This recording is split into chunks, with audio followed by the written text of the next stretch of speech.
Hi everyone, it's Tech Dad. Today I wanted to do a quick video on the Samsung Odyssey Plus on the subject of FPS shooting. I'm in the game Pavlov and I want to show you how good is the tracking with this inside-out headset. Also, I want to talk about some limitation of this headset while playing FPS game. Take a gun. The first question you may ask yourself is the tracking of the Windows mixed reality headset good enough to play this kind of games? First of all, you have to know where are the dead spots of the camera. We all know that if you put your hand in the back, the camera cannot see them, so you may hit some dead spot or some weird controller issue. But as you can see, most of the time, even if I put it in the back, I'm not having any problem. If I go on top, then you saw that it pop up like some delay. So when you take something on your head in a game like Onward, sometimes you get like a delay for your controller to show up. On the back, it's better. Even if I look there, you see my hand is back in my field of view pretty fast. The biggest dead spot with this headset is in front. As you can see, I've just put the controller in front of my headset and now it's all broken. Typically you don't play like that. Maybe in a game like boxing it will be a problem because the tracking will not be good. In a shooting like this, it depends on the type of gun you use and how do you play. If you keep your hand well extended, here I will try to put the buttstock on my shoulder.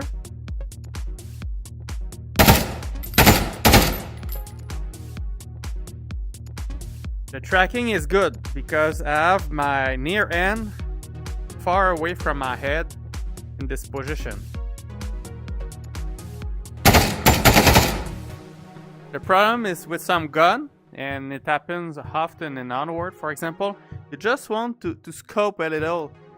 You want to put the buttstock here and you want to scope, and then sometime, like you see, it can lose the tracking.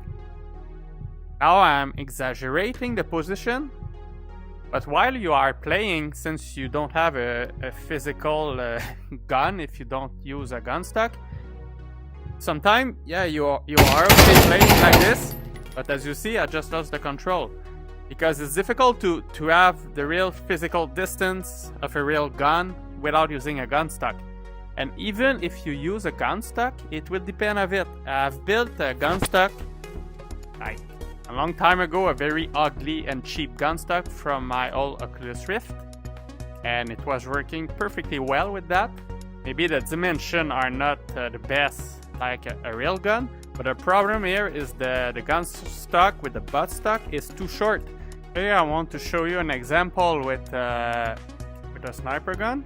The problem here, if I want to snipe and put my head here to snipe, often it's difficult to have the near end at a good distance. So now it's working pretty good, but you see now I have difficulty with it. Maybe I'm too near.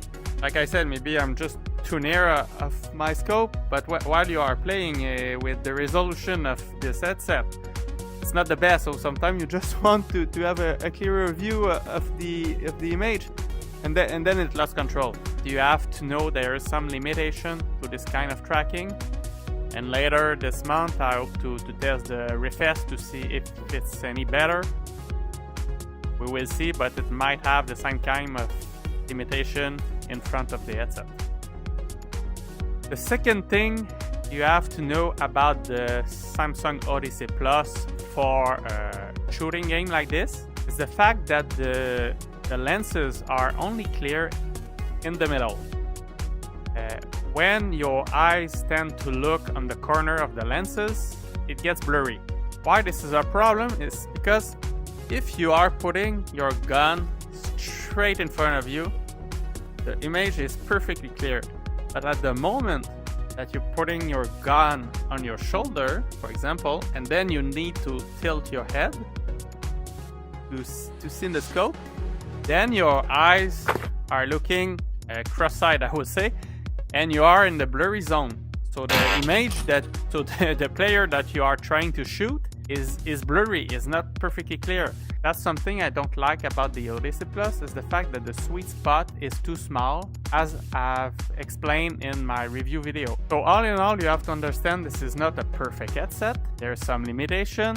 I think at the moment there's no perfect headset on the market. But it's really up to you to decide what kind of headset do you want for the kind of game you are playing. That's all, folks. See you next time. It's TechDad. Ciao.